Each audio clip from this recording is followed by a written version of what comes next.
When I was 19 and a sophomore in college, I had a boyfriend I thought I really loved. Looking back, maybe it was just teenage puppy love infatuation. Not sure, but I guess it's not important. I know I'm very biased and what I want is what's best for my daughter, but I think my feelings are getting in the way of that. I had been with Tom for about 8 months at that point. He was on the baseball team and very popular. But one day I discovered I was pregnant and told Tom. He freaked out and got super pissed. He demanded I get an abortion, said he would not stay with me otherwise. He did offer to pay the full expenses of it though. So I went to the clinic and I couldn't do it. I'm very pro-choice and told myself the logical thing to do would be to have an abortion. But when it came down to it, I just couldn't do it. I admit part of it was that I was afraid, but I also felt an attachment for my baby. The thought of getting rid of him / her made me feel like throwing up. So I told Tom that I did love him and I wasn't trying to trap him, but I simply couldn't have an abortion. Maybe we could look into adoption, but abortion was out. Tom said he had never loved me, and while I was fun, I was now causing him too much trouble for him to bother with me anymore. And I was right, I wasn't going to trap him. He said I was free to choose to keep the baby, and he was free to choose to have nothing to do with me or it, and to not even think of trying to get child support from him. I won't go into details, but Tom made it clear he would make life as miserable as possible for me if I tried to contact him again, get child support, etc. Maybe it was wrong to do, but I figured all that trouble and drama just wasn't worth it and I would make my own way. I was, however, devastated and completely heartbroken. I admit it really me up. I never spoke with or saw Tom again. I did consider adoption, but in the end, long story short, I chose to keep my child. Faith is 4 now. It's been a long and hard road, but I graduated college and got a job. We live in a tiny apartment and finances are tight, but we make do. I love Faith like crazy and I do not regret the choice to keep her whatsoever. She makes me a better person and we have a good life. However, 3 days ago I received a letter in the mail. It was from Tom. Inside the envelope was a letter and a check for $3,000. This is what the letter said: Vika, I know this is coming out of nowhere and I'm sorry, but I didn't know a better way to do this. I am so sorry for how I acted 5 years ago. I was selfish and a complete fool. I know that doesn't begin to cover it. These past 5 years have really had an effect on me. I got a job at Restraint. I started hanging out with different people. Good people instead of college jocks. I know I ran from my responsibility and I treated you with callous cruelty. I know I can't undo what I did, but I want to make it right. Here is a check for $3,000 for Faith. I know that doesn't begin to cover what her expenditures have been, but I wanted to show I am serious about what I'm about to say. I want to be a part of our daughter's life. I will go as slow as you like. I would very much like to set up regular child support payments as well as pay off whatever back child support I owe you for the past 5 years, including hospital appointments during your pregnancy. I know I don't deserve it, but I want to meet my daughter and be a part of her life in whatever way I can. I want to help her and I want to help you and start making up for the terrible way I acted. Here is my contact information. I am willing to do what you ask of me. Thank you for your time. Tom. I was blown away. I'm also beyond pissed off. I'm thinking of the pregnancy I had to deal with after getting dumped like that. Exams and papers I had to write. Giving birth to her on my own. The late night feedings, all the diaper changes, the constant crying. Trying to afford clothes to keep Faith warm during the winter as she grew while also making sure she didn't go hungry, the tantrums. The first steps, first words, the potty training. He wasn't there for any of that, and now he just wants to come waltzing into her life like nothing happened. After doing whatever he felt like now that Faith is out of the unfunny baby years and she's a well-behaved child who can now carry on a conversation, and knows how to use toilet and doesn't wake up every 2 hours. Faith has started asking questions like, where is her daddy? How come she doesn't have a daddy? And I've been doing my best. I've been saying mommy doesn't know where daddy is, true until now. And she doesn't have a father because daddy wasn't ready to be one when she was born. Maybe that's the wrong answer, but I am doing my absolute best. I'm thinking of how Tom hurt me and bailed when life got hard. I can't stand the thought of him doing that to Faith. She's a sweetheart and quite sensitive. She doesn't understand unkindness. She makes friends with everyone and is very innocent. I've done my best to teach her to be a calm, kind, respectful person, and everyone loves her. However, I do know she needs a good male role model in her life, and I do feel guilty for not having one for her. I haven't had a boyfriend or dated since Tom because all my energy and focus has been on graduating college, getting a job, and being a good mother to my daughter. I never really thought about Tom much after Faith was born, but now that I am with this intrusion into our lives, I think I hate and despise him. I want him to just go away. I wanted to not even cash the check and to tell him to take his money and shove it, but my parents and close friends reminded me that that is Faith's money and she is entitled to it, and I agree. At minimum, I want to get some child support going because Faith deserves all the financial assistance and opportunities she can get. However, I know if I get regular child support, Tom will want to be in Faith's life, and frankly, I don't want that. I don't want him to hurt her and bail when life gets hard, because it is when you have a kid. I also feel like he doesn't deserve her. 4-year-olds are a lot more fun than infants. How convenient he suddenly shows up and wants to be a dad when the hardest part is out of the way. But I honestly do want what's best for Faith. I think she deserves to have a good daddy. I just don't think Tom is. I think Faith is better off having no dad than a bad or half-assed one. She deserves the money. But am I right to take the money and not give Tom any access to my daughter? I can't stand the thought of him hurting her. The thought of dropping her off at his house where I don't have access to her makes me want to scream and run away. Am I out of line for taking Tom's money but saying that's as close as he will ever get to her? I am not convinced in the slightest he has changed. I feel like this is guilt money and I want to throw that check in the trash. But it's Faith's money, not mine. Faith and I have a good life, and I feel like Tom is going to ruin that. But is it right to keep Faith from her biological parent when he has sent the money? I hate feeling like I owe her him because of that. P.S. College boyfriend dumped me after I got pregnant and threatened to ruin my life if I tried to talk to or get child support from him. Almost 5 years later, I get a $3,000 check in the mail and a letter apologizing for what he did, and saying he wants to be a dad. I want to tell him to stay the hell away from us, but I want what's best for my child. Tom is listed as the father on the birth certificate. My friend came to me yesterday at lunch with screenshots of my boyfriend's Tinder profile.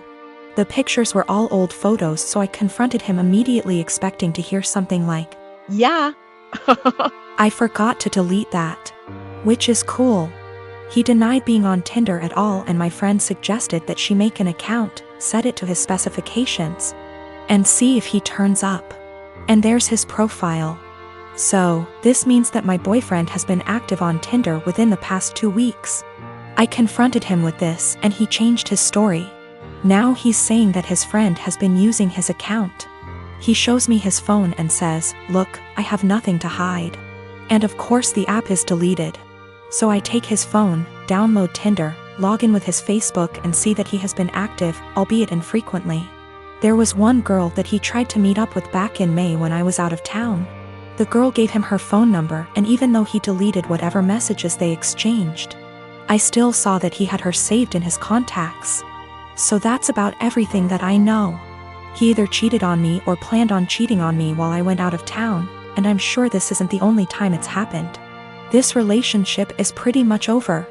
He is swearing up and down that it's not true. He doesn't use Tinder and he doesn't know this girl. I'm going crazy with how much he's outright lying. He seems so sincere, but I know what I saw. I can't listen to him deny this one more time. This blew up while I was away. I'm sorry I won't be able to respond to every comment. So I did some stuff that was kind of petty and stupid today. I made a fake Tinder account, matched with my boyfriend. And he starts messaging me and immediately asks me to meet him for a drink. We agree to meet by a fountain in the center of my town, and I pack up all of his stuff in a tote bag, put on a great outfit, and went to the fountain. I stood kind of out of the way of the fountain in the shadows where I could watch the street that I knew he'd be arriving from. I was devastated, but I figured this way I could catch him without a doubt and end things quickly. All the time, he's messaging this girl on Tinder. But he didn't show up. 2 of his roommates did. We didn't speak, I don't know them well, but they watched me for a while. Figured out what was going on after a few more Tinder messages, and left quickly. So I wait a few minutes and I call my boyfriend and ask him where he's at. He says he's just gotten off of work and he's going to meet his roommate for a drink. I confront him with the fake Tinder profile and he's dumbstruck and furious with his roommate, who he swears up and down is behind all of this.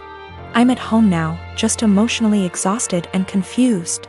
Whatever is going on with his roommates is super sketchy and creepy.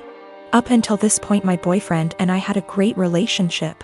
Really, no red flags anywhere. If I had already been suspicious that he was cheating, this would be a much easier break for me. The most recent message on his Tinder account, when I checked it yesterday, was sent to a girl he had matched with before we met. It said, "Would you want to meet up with my friend?" My boyfriend is the kind of person whose iPhone passcode is 0000. I wouldn't be surprised if his roommates did know all of his passwords.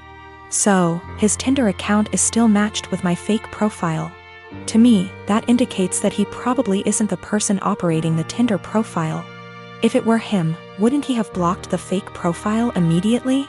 A lot of people have said that he probably sent his roommates to check things out for him. I can't write that off entirely, but my gut says that it isn't true. I just don't think it's very likely. When it comes to his roommates, I'm very concerned that they have been using his profile to trick women into meeting with them. The fact that his profile hasn't been deleted makes me worry that my boyfriend is in on this. So that's about where I'm at right now. I'm worried that all of them are working together to, at best, scam women, at worst, assault them, and my boyfriend is at least passively involved. Either way, I feel some responsibility to do a little more digging. I manage a team of employees in a very specialized industry. The employees are hired on 2-year contracts that are mostly automatically renewed. Salaries are fixed for the duration of the contract, but raises are negotiated at time of renewal. There are no non-competes. I have one employee, Sarah, who requested a meeting with me last week to discuss a possible raise. I informed her that it is a little early as her contract won't expire until Jan, and I would be happy to discuss it in November. She told me she would like to discuss it now as her current salary does not reflect the amount of work she is doing. So I set up a meeting with her on Friday and told her I will hear her out. To her credit, she gave well thought out presentation listing the average salary in her field, the extra responsibilities she had to take on, and the extra revenue she was able to generate, etc. In the end, she asked for a 19% raise to stay on. This was a substantial jump, but I thought she made some good points, and, with inflation being what it is, I can sell it to the managing partner that we are locking down a good employee for 2 more years. After the presentation, I told her I will just approve the raise and talk to the managing partner about starting her new contract early.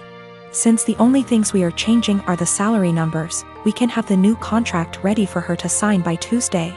She seemed very surprised that I did not try to negotiate and looked a little shell-shocked that the meeting was over so quickly.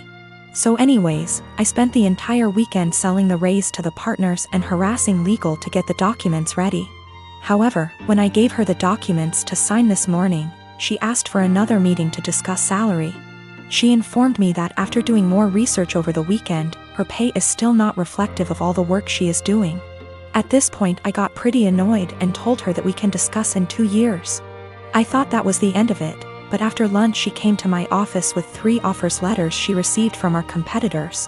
One in our city with a salary that is 2 to 3% higher, and 2 from other states that are 8 to 9% higher. She asks for the new salary to at least match the competitor in our city to stay. At this point I got very frustrated and told her that she is now free to work for our competitor, because her contract with us will not be renewed. She called me in, and left crying, immediately telling all her coworkers that I fired her for asking for a raise, which obviously caused quite an uproar. My wife thinks that I am the because I could have just said no. She probably had the other offers for a while and was never going to actually leave. She recommended that I offer her back the new contract. Anyways, I am contemplating going back to the office tomorrow and offering Sarah her new contract again. But I just felt like the relationship between us is ruined after this whole situation. Her currently contract is negotiated 2 years ago, which is why there is a discrepancy in pay with the current offers. There are also a lot of reasons for differences in salary even within the same city. Perhaps less PTO, maybe more responsibilities, maybe they lock them in the contract for 3 years instead of 2. Which is happening more and more now. Maybe they have a non-compete, or maybe they are better. I can't say. Her contract expires Jan, so she has plenty of time left at the company if she wants to finish out. Sarah is WFH today, so I sent her an email apologizing for overreacting yesterday, and informing her that she is an important member of our team and that I worked really hard to get her the raise she initially requested. The new offer still stands provided she return the signed contract to me today before 5 p.m. I would be happy to execute it immediately and get her sorted out before the next payment period. She emailed back also apologizing for her reaction yesterday and said that she enjoyed working here and feels like she really has an opportunity to grow. But she then ended the email asking if I would still be willing to reconsider upping the offer to match her other offer. At this point, I just can't even anymore. I basically ignored her email, and at 5:01 p.m. with no signed contract from her, I sent an email to the managing partner I was talking to all weekend. Hope this email finds you well. I am writing to inform you that Sarah has elected to decline the new contract as it is written. She has informed me that she received an offer from our competitor with a salary of XXX. I have attached a scanned document of the offer letter with this email for your convenience. She has requested that we match that salary to retain her services as our current offer is insufficient.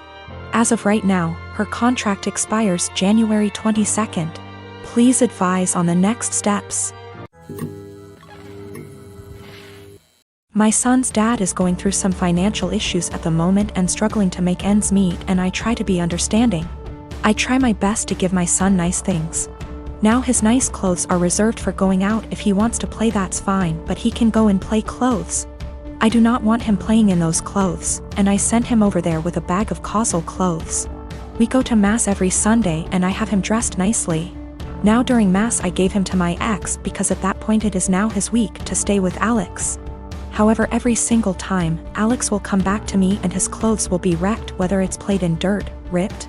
The buttons are off, the jeans are stained or ripped as well. I've thrown out multiple shoes because my ex will not have him change into the play clothes that I sent him in and just let him play in the nice clothes. I do not have him like this all the time. I don't have him dressed dressy or in his nice clothes all the time, just when we're going to something important. Most of the time he's in stuff that he can play in, and comfortable clothes. It's not like I have him in that all the time to where I'm always stopping playtime to change. At this point I'm so over the nice clothes being ruined because he refuses to dress him and play clothes for whatever reason. So before mass ends I will have my son take off the nice clothes and dress in casual clothes. I've been doing this for about 2 months now, and it has helped my bank account a lot to not have to spend a fortune whenever they get wrecked. I'll also point out that I tell him this multiple times, every single time he brings him back with nice clothes being ruined. I will send him a message reminding him to please put him in play clothes before he plays in the mud or the park, etc. However, lately my ex has been very upset that I'm not sending him in nice clothes. I told him that I used to, but he kept on ruining them for whatever reason, and I don't want them ruined. He's saying that I'm flaunting in his face that he's broke right now and can't afford to buy him such nice clothes. That is not at all the case. I said that that is his own insecurity talking because I have never ever done that, and I'm giving him multiple chances. I'd even be fine if he at least washed them to the point where they weren't unwashable and stained. However, he keeps saying that I am rubbing in his face that he can't buy him nice clothes right now. He needs those clothes whenever they go out to somewhere nice, and I'm being an asshole to him because he lets his kid play, and I don't want him to enjoy his time with his son and they're just clothes. I said if it has such a little significance to him then he doesn't need them that bad, and there is no argument here. He's pissed at me. I told her to a couple of my friends and family and they agree that I'm the insensitive to his situation.